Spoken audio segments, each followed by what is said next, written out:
रहना तू है जैसा तू, थोड़ा सा दर्द है थोड़ा सुकून। तालियों के साथ स्वागत कीजिए प्रसून जोशी का। अगर इनकी रचनाओं पर, इनकी कला पर, इनकी कविता पर चर्चा करेंगे तो 3 दिन साहित्य के भी कम पड़ जाएंगे।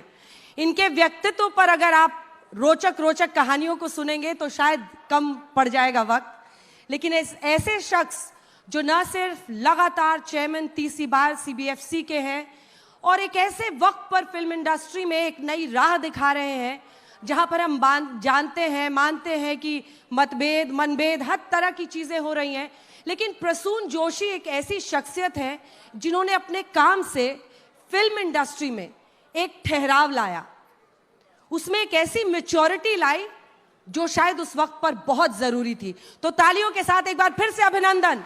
हमारे लिए ये गर्व की बात है कि हम साहित्य आज तक की शुरुआत प्रसून जी आपसे कर रहे हैं।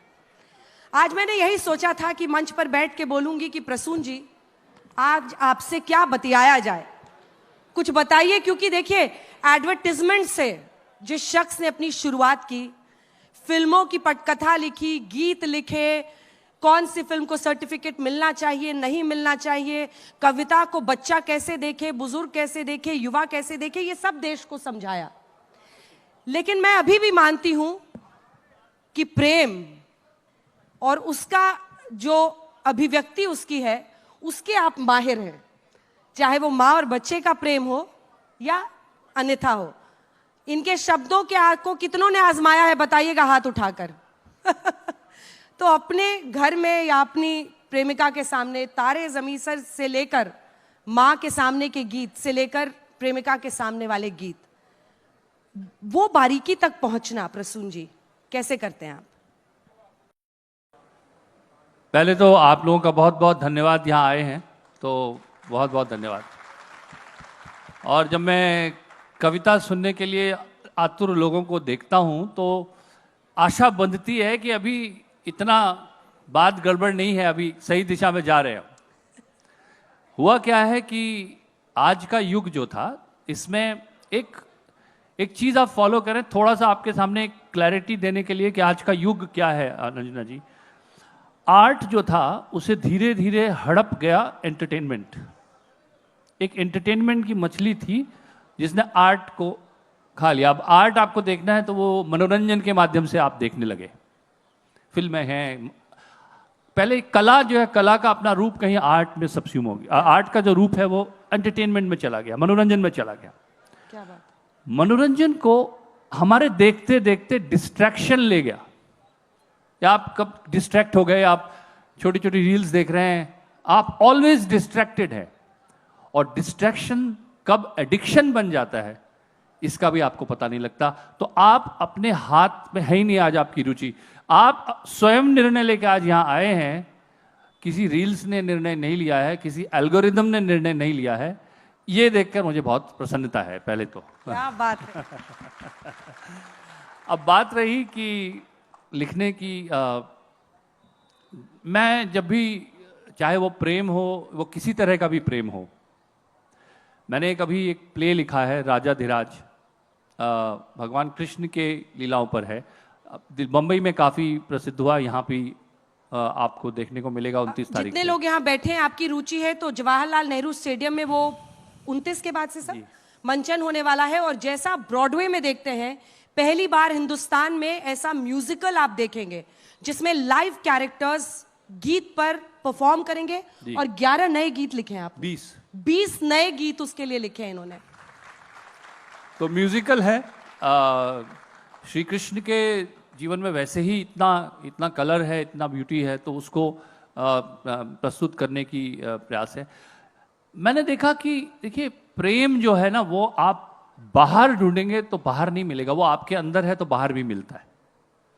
अगर आप में स्वयं में प्रेम नहीं है, कोई दूसरा आपको नहीं देगा लाकर। तो पहले अपने अंतर मन का जो दर्पण है वो अगर चमक रहा है ना, उसमें वही रिफ्लेक्ट होगा। जैसा आपका दर्पण अगर धुंधला है तो धुंधला है।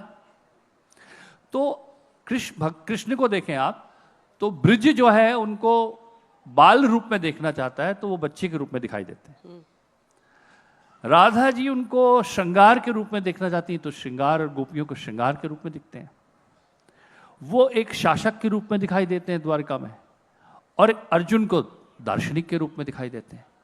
तो मन में जैसी आपकी भावना है वैसा ही ईश्वर या आपका प्रेमी जो है उस रूप में प्रकट होता है। तो अपने अंदर से शुरुआत होती है। तो अगर आप मुझसे पूछें कि मेरे गीत, मुझे याद है तारे ज़मीं पर का माँ वाला गीत लिख रहा था, और जो लोग आप में से स्क्रिप्ट का फ्लो जानते हैं उनको मालूम होगा कि स्क्रिप्ट में लिखा होता है सेपरेशन गीत, यहां पर एक सेपरेशन गीत होगा। अब उसमें गीतकार कुछ भी लिख सकता है कि तुझसे जुदा होके कहाँ जाऊंगा मैं, ऐसे कुछ भी लिख सकते हैं। मैं ऐसे ही सोच रहा हूं अभी। मैं काफी समय तक स्ट्रगल करता रहा कि मैं ऐसा क्या लिखूं जो लोगों तक पहुंचे। और आपको आश्चर्य होगा कि आपकी जो भावनाएं बहुत पर्सनल होती हैं। आपको लगता है मुझे ही ऐसा लग रहा है, लेकिन बहुत से लोगों को ऐसा लग रहा होता है। तो मैं खोजते खोजते अपने बचपन में चला गया, जहाँ पर मेरे माता पिता शिक्षक थे और मेरी माँ को एक ट्रेनिंग प्रोग्राम में जाना था, और पहली बार मुझे माँ के बिना अकेले रहना था। और जो बच्चे होते हैं, जो लड़के होते हैं खासकर, they put up a very brave front. Most of the times they will brave it out that अरे मुझे कुछ नहीं होता, मैं तो नहीं ठीक, मैं तो हाँ आप जाइए, सब ठीक होगा। लेकिन मुझे याद है मुझे क्या महसूस हो रहा था, और मैंने ये पहली लाइनें तब लिखी थी कि मैं कभी बतलाता नहीं पर अंधेरे से डरता हूं मैं मां। यूं तो मैं दिखलाता नहीं, तेरी परवाह करता हूं मैं मां। तुझे सब है पता है ना मां। और फिर मैं उसको लिखता चला गया कि जब भी कभी पापा मुझे जो जोर से झूला झूलाते हैं मां, मेरी नजर ढूंढे तुझे, सोचूं यही तू आके थामेगी मां। अब ये जो थॉट था, मुझे पहले लगा था, मैं आपको ऑनेस्टली बोल रहा हूं, मैं थोड़ा घबराया हुआ था कि तो बड़ा पर्सनल मेरा थॉट है, मेरा प्रोसेस है, ये लोगों को कैसे रेजोनेट करेगा।